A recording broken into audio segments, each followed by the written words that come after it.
Welcome to the Brad and Taylor Show. Today we have Nikki Wolfe. You're listening to the Brad and Taylor Show, a podcast that inspires entrepreneurs to pursue their passions.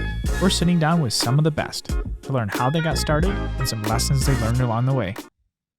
Hey, how's it going? It's good. How are you guys? We're good. We're doing good. Good. So, Good. let's talk about you. What exactly do you do? So I am a residential real estate agent in Toledo, Ohio. I work with buyers, sellers, investors, people that are relocating. I also help them do, on occasion, some design work because my background was interior design. So that usually comes in handy, especially for those looking for, investment properties or fixer-uppers. So, yeah. That's awesome. So, when you were little, did you want to be an agent when you grew up, or did you know you were going to get into real estate, or what was your plan? No, I actually wanted to be a pediatrician of all things. Oh, wow. Till I was a junior in high school. And all of a sudden I just flipped the script and I had a awesome art teacher. I'd always been really creative and loved projects and art and stuff like that. And she had brought in somebody from one of the art institutes and they were talking about interior design. And I did an independent study and really, really liked the design aspect and had to really sell it to my mom that, I could make money doing interior design and it wasn't just decorating people's houses. So I got a degree in interior design and marketing and was just dead set on, whatever you get a degree and you have to do. And I did it for a while. And then I self-taught myself graphic design through interior design, doing my portfolio and stuff like that. So I started doing different graphic design projects on the side, all skill sets that have really helped me in real estate. But my mom had passed away when I was 23, right after I graduated college. And as I was looking for a job, I ended up becoming a Mary Kay person. Oh, yeah. Okay. which really taught me sales 101 and how to manage a business and people skills. And honestly, I was really, really good at it. So, everyone always told me you'd be so good in sales. So I always kind of had that in the back of my head, but didn't really like sales. Ended up getting into real estate because obviously I've always liked design and houses. My family was a family of investors. My mom had rental properties. My grandma had rental properties. So I've kind of always been around it, but not in it. Okay. So I ended up getting in it 3 years ago. I'm friends with Megan Hornsby, and she's an agent here in Toledo. I met her 7 years ago. She was my agent selling my house when I was going through a divorce. Oh, nice. I think she just got licensed then. And we became fast friends after the sale of my house. And she was just kind of always chirping in my ear, God, you'd be so good at real estate. You should really think about doing it. But as a single mom, I'm yeah, no, the thought of, 100% commission-based income is scary. I'm not no way. At the time I was working for a builder. So again, in the housing industry, and he unexpectedly closed his doors. Oh, wow. So ironically, a few weeks prior to this, she was in my ear again, when are you going to get licensed? And so that was the first thing I thought of as soon as he was yeah, we're closing down. You can collect unemployment, whatever. And so I was this is it. I can collect unemployment. Will I get my classes under the belt, and until I get my first sale, this will, make me feel comfortable doing the transition. So I met with her. I'm what do I do? How do I do this? And just kind of hit the ground running and haven't looked back since. Yeah, there's no slow transition into it. You had to dive all in. It's time to go. Yeah. Yeah, I was sink or swim, we're doing this. Yep. That's crazy. So when you first started out, how did that so did you get your license like within a week or so? Probably like right away then, didn't you? As soon as I could. So Yeah. you could do in-person classes or you could do virtual. I like learned so much better in person. So Yeah. it was 5 weeks of classes. It was like 8 to 5 for 5 weeks, and then you could sit to take the exam. So I was licensed within 6 weeks. Hmm. Thank God. If I had to take that test again, I would, it was so stressful. I'm like, I have 2 bachelor's degrees and this is stressful. This test was hard. Like that. um, and then literally the day I was licensed, I was out showing houses. Wow. Megan and I laughed that I was showing houses before I even had business cards. You do So what you That's got to crazy. do though. So that's awesome though. yeah, it was good.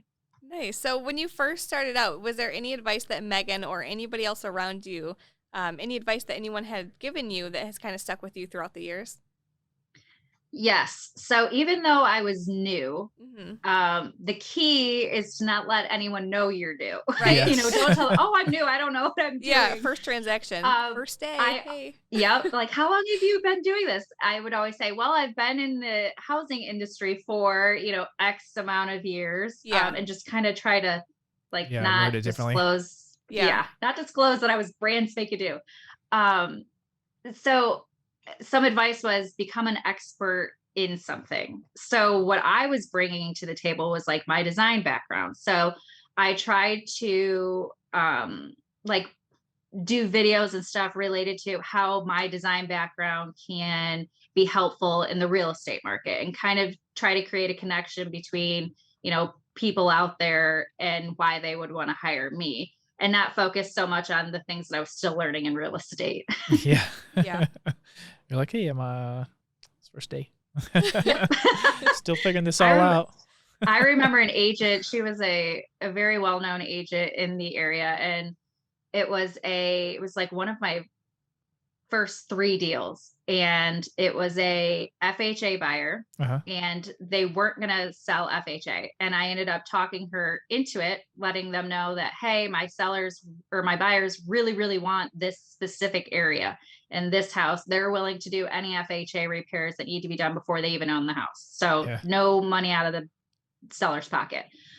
So we ended up working through that, and she called me and she's like, I just want to say, it was so wonderful working with you. I can't believe we haven't worked together before. Like, where have you been hiding? And I'm like, oh, I'm new. I just started. Well, Yeah, that's she's good like, though. what? I would have never guessed. I'm like, thank you. That's awesome to start off like that though. That's, Yeah, that conversation is what I'll always remember. Yeah. It made me feel really good. I was like, Yeah. thank you. Yeah, I Yeah. bet.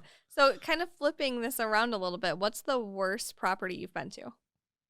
So I do deal with a lot of investors, so I get to see some interesting Oh, yeah. properties. And a lot of my investors are out of state. So I'll do showings, video them for them and send them to them. And I remember this one time, so I'm a single mom, so sometimes my daughter comes with me, and I'm like, this will be quick. We just have to run into this one property. And she didn't want to stay in the car. She's like, I don't know if I want to stay in the car. I was like, just come with me. It's fine. It's a vacant property. We go in and I swear somebody was squatting in the house. Like it looked like somebody was staying there. Some of the windows were broken out, and it wasn't a bad neighborhood. It was just very alarming. And I was like, yeah, we're Yeah. not going into this. We're gonna hightail it out of here. Yeah. Yeah. Like, I'd be a little no. nervous. Yeah, never since then. She's like, yeah, I'm gonna pass on Stay going in the with car. you. Was that the Yeah. first one that she attempted to go with you to? Yes. Like kind of Yep. like scarred her. I'm not going Yep, back. I did. That's crazy. So what do you got planned for the next couple of years? What do you got planned? So I've been trying, and it's been working so far, to double my sales every year. Nice. It's obviously you're going to reach a plateau at some point, but I would really like to get into some mentoring. I like teaching people. I think that's one of my niches, is like first time home buyers, because I really enjoy teaching them about the process and educating them so that they feel confident throughout the whole transaction. So I think maybe mentoring some agents would be something that I'd be interested in doing as long as I can still sell. Yeah, for sure. That's awesome. Yeah, especially if you're going to try to keep that doubling going. Eventually you're going to catch up Yeah. to you. So that's awesome. Hey, that's really good success though. Good for you. Thanks. So let's say you had to start all over today with your career. You only had $1,000 to get into real estate. What would you spend your $1,000 on? I would say social media marketing. I think that there's a lot of really good agents out there that are killing it in social media, that are developing these like online courses on, teaching you about algorithms and all of this stuff that I think is very useful, because, obviously the more exposure you have to people, the better, and more people are going to talk about you. So I would say diving more into learning more about, the behind the scenes stuff of social media. Mhm. That's Okay. awesome.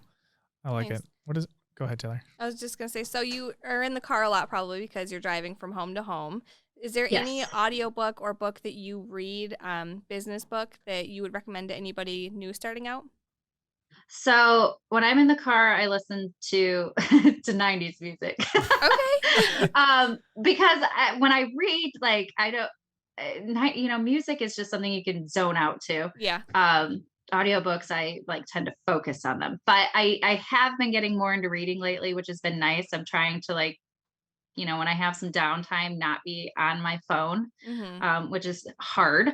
But I just finished Fear is just a 4-letter word, and it's by Tracy Tudor, which obviously she's $1 million listing agent out in California. And I loved her book, Hmm. surprisingly. It just talked about, especially being a woman in the industry, talked about like how to handle different situations, and how to present yourself. And I thought it was a really relatable book. So I just finished that, and now I just started what is it, Know What You're For, it's called. Two people gave me this book, and so I'm like, it must be worth Yep. reading if I got gifted it twice. So I just started that, and it's totally different than the other book, but I really like it so far. That's awesome. Hey, good for Nice. you. I gotta touch back on that '90s music real quick. So, what do you jam to in the car? '90s music. What's your go-to? I love so I have XM radio. Mm-hmm. So I'm always listening to like XM Fly. Yep. But I like rap music too. Yeah. Whatever works. I pulled up to a showing once, and I didn't think it was very loud. But when I got out, my buyer was like, "Man, you're jamming out." I'm like, "Whoops, sorry." That's funny. Nice. So, how can people get a hold of you? They can reach me at Nikki Wolfe Realtor at gmail.com. On any social media, Nikki Wolfe Realtor. I'm on Instagram. I'm on Facebook, LinkedIn. If you're in the Toledo area, get a hold of me. I would be happy to help however I can. Awesome. Is there anything else you want to share with us, with the listeners before we go? No, I think that's pretty much it. Sweet. All right. Awesome. Well, thanks Hey. for coming on. Yes, thanks for having me. Have a great week. Are these working? All right. Here we go. Oh, there we go. I think they work. Should we tell them? Mine keeps falling. It doesn't like my voice. What do we got to tell them? Subscribe. Subscribe. What do we got to point at it? Hey, I think there's a subscription button. Like, It might be there. might be right there too. Somewhere. Somewhere. Find it. It's red. Yeah. And it's Red. blue. It's green. I don't really know. It's a color. This mic isn't even attached. Did you plug these in? Well, I guess. I wonder if they can hear us. Yeah. I wonder if they hear us. Well, we should probably tell them if they can hear us. We should probably tell them also give us a 5-star review if they're listening on Apple. That'd be cool. 5 5-star stars, review. guys. Share it with everybody they can think of. We won't take But- 4 stars. I mean, Taylor, I don't even think these are on. I mean, No, I don't think this is working. This is not working.